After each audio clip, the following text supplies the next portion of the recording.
Hi everyone, welcome back. So in this video, I'm gonna share with you how to add energy symbol on MetaTrader 5.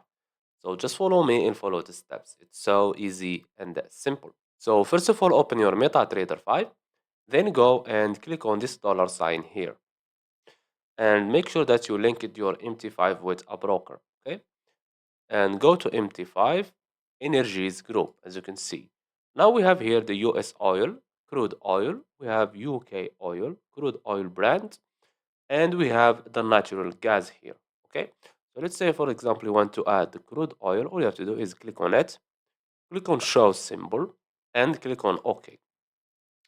And as you can see here, this is the US oil. Drag it and drop it here on the chart. As you can see, you can do the same thing with the others. As you can see, let's add natural gas, click on it, show symbol, and click on OK. As you can see, and that's it. So I hope you found this video helpful. Don't forget to give us a like and subscribe. Thanks for watching, and see you on the next one.